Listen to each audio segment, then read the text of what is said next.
Guys, welcome. If I had $1,000, which fragrances would I buy? Let's see. I was at a Dillard's, I believe it was, a fragrance store nonetheless, in Cool Springs, Tennessee with some of my good buddies. And I stumbled upon one Bond Number 9 Lafayette Street. Now, Bond Number 9 is a niche fragrance brand I had heard about before, and Lafayette Street had a lot of hype behind it, and rightfully so, I believe, because I smelled it, and I didn't want to stop smelling it. It was beautiful. It was all the stuff I love about a cool weather smell where there's some vanilla in there. It smells nice and rich and fancy like a niche fragrance should, but it was also fresh. It smelled like something I could wear every day, but the big takeaway from it is it smelled niche, and as cliche as that may sound, it just smelled rich. It smelled sophisticated. It smells like something that people would save up money to buy. This will take $345 out of my $1,000 budget, but I think it's worth it for sure. Lafayette Street is a beautiful smell, and I have to have it here. It's one of my very favorites that I've ever smelled, and it's an easy choice here as something that I can really wear anywhere, honestly. I can daily it. I can make it my signature scent because it's that good.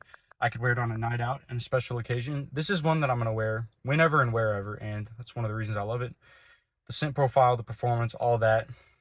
It's just great. So Lafayette Street is going to be my first pick in this $1,000 budget. Here's where I'm going to go ahead and spend another pretty penny on a really nice fragrance. This is going to be Bal de Freak Absolu by Byredo, another niche house, and niche is the king. You know, you have dupes, you have designers.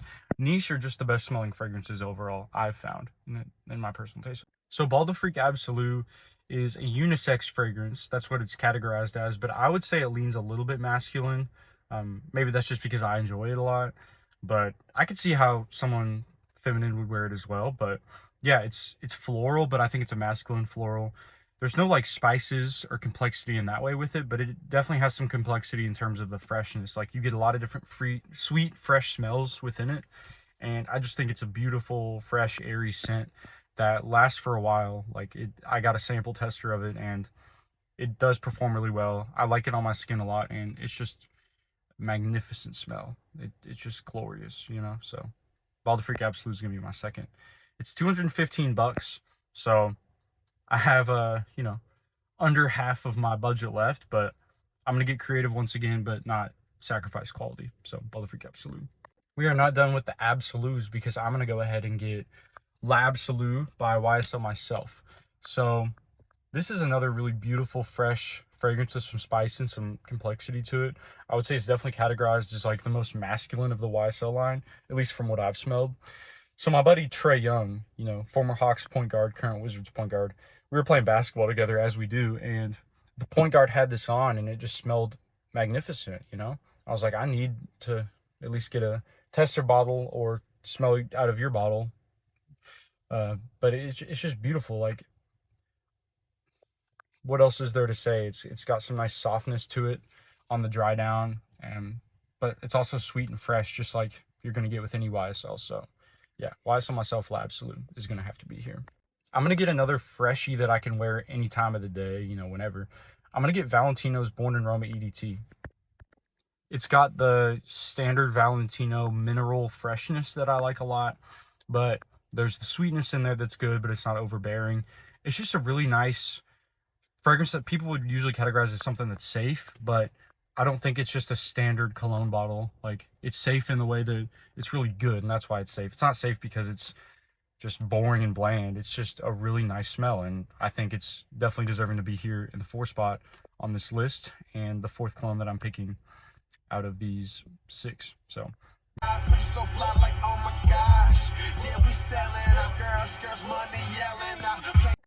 with my 5th pick, I'm going to go with Royal Blend Sequoia by French Avenue. Now, I have Royal Blend by French Avenue, which is directly a dupe of Kilian's Angel Share. Now, Royal Blend Sequoia takes all that spicy warmness for a cold weather scent, and it does it really well, but it also adds in, on top of the Angel Share DNA, a raspberry rose kind of note. And shout out Matthew, this stuff is phenomenal. It's, like I said, a good cool weather scent with the Angel Share DNA, but yeah, that added raspberry rose notes in there. It definitely makes it a little bit more feminine leaning. If it smells good though, it smells good. Royal Blend Sequoia. All I need to spend left is about $50, And with my last pick here, I'm going to go with Mod Al Dabab by Arabiat Prestige. Now, I have an Arabiat Prestige full bottle. That's Ladida for him, YSL myself, and a Strong With You Intensely mixed, inspired by Cologne, dupe. And Mod Al Dabab, I forget what it's inspired by. You guys are going to have to look that one up, but it's another Arabiat Prestige, and it's arguably like almost as good as Ladida. It's different for sure. It's cool weather leaning rather than more fresh cologne that you can also wear in the cool weather. But yeah, it's just complex, it's spicy, it's sweet and smooth, everything I like in a fragrance and more. It's just awesome. So Mod Al Dabab, you're gonna have to try it out for yourself, which is what I did. I don't own a full bottle, nor have I smelled the cologne out of a full bottle. I just have a tester, little decant spray of it. So it's really good, and that's gonna round out my 6 fragrances if I had $1,000 to spend. Guys, we started with $100 and we came up with a fragrance collection. We then went to $250 as a budget and came up with a collection. We did $500 in the last video, and then today we rounded it out with $1,000. What would my fragrance collection look like? Thank you guys so much for sticking with me through this 4-part series. I had a ton of fun filming it. And let me know what kind of series or videos you guys want to see next. I have a few in store that I'm excited to share, but yeah, let me know what you guys want to see. I do it for you. So thank you so much for watching, and I will see you soon. Bye.